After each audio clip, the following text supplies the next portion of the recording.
Okay, here we have a small status update on the project iCharger Touch, which is 4010 Duo iCharger from Junsi, being used with Modbus protocol over USB from a computer with a touch screen. I'm using an Odroid XU computer, pretty powerful, quad-core, small, basic size is like a cigarette package or something like that. The main interface have gone through some development. We have, for example, on the lower section DC voltage, output current, output power and internal temperature data.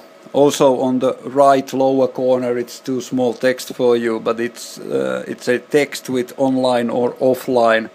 That means if the charger goes offline from the computer, I can always see it from there, so I have to start the charging and so on manually. Also some refinement on the interface, on the texts and so on. As you see on the right, there's Done 6S. That is a already charged battery. It's still in done state, it's not been stopped after that. There is a reason, I'll show you why.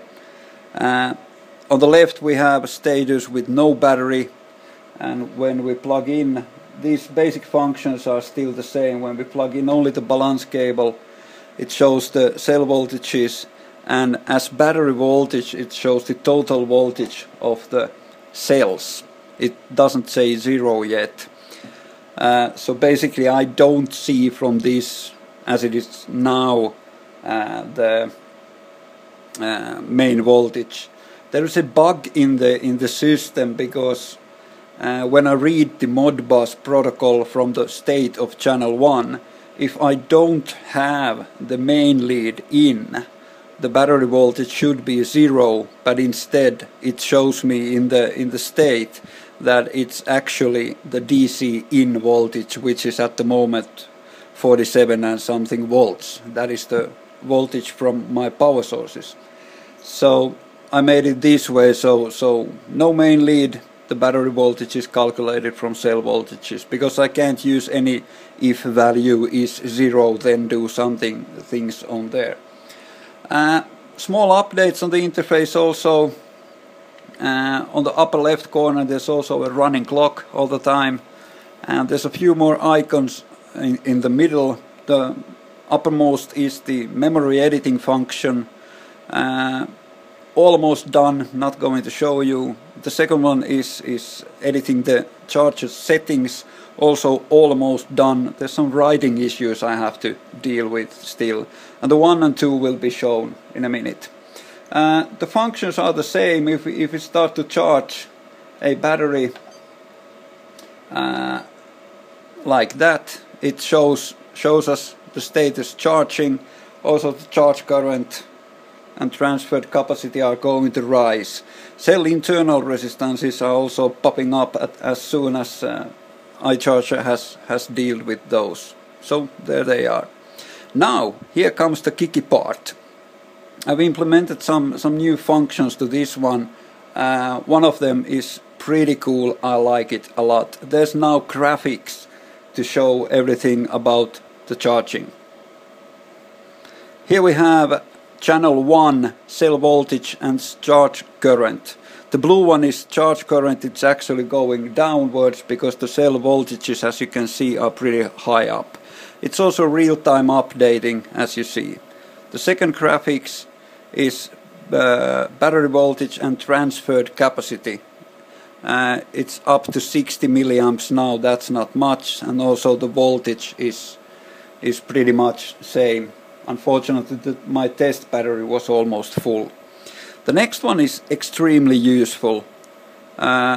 This one is cell balance display. There is a zero line which can jump up and down a little bit depending on the values, starting values, but the basic rule is the closer all the cell color lines are, the better the battery is in shape. At the moment the difference between these lines is 0.1 voltage. That means it ain't that good. I've seen actually better. As you see, it charges a little bit. This is channel 1. I just started charging it. It's a 7S battery and charging. The interface is done on the way that I press in the middle section of the picture. It alters between static picture and auto-updating picture. Left and right is always the next picture. And lower middle section is always close the picture. Now, I told you about the second channel. I had a battery there already charged. There is a reason. I'll show you the graphics about a completed charge, and it looks like this. Here we can see on the left side cell voltages from a 6S battery, pretty far away from each other, and as the minutes go by, after 3 minutes they have gone pretty close and going all the way closer and closer until we are at 4.2.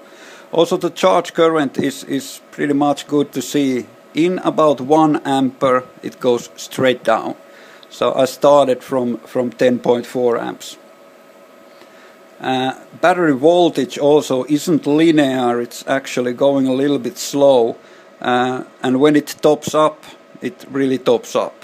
Transferred capacity also slows a little bit when we're going to the end. But this is the main kick. Notice how far apart the cell voltages are in the start and how extremely close they are in the end. So this shows me there are some cells which aren't really that good in shape. For instance, cell 4, which is skyrocketing sky high. So I'm not really pleased with that battery, but also it's 1.5 years old. It's being flown pretty hard, pretty much. I actually think this is the one I drained once too hard. And the status of the picture also says done, and when I press the stop button on the iCharger, later on of course stop button here, the picture simply goes away because there is no more data. I can switch to next pictures but nothing coming up. So status is idle, no more pictures, but on the left side it's done, there's still pictures. Same there, we press the stop button and the pictures go away. Whoops, that shouldn't have happened. There we are.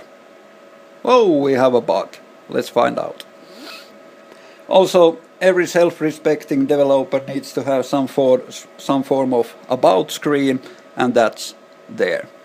Thanks for watching. Bye bye.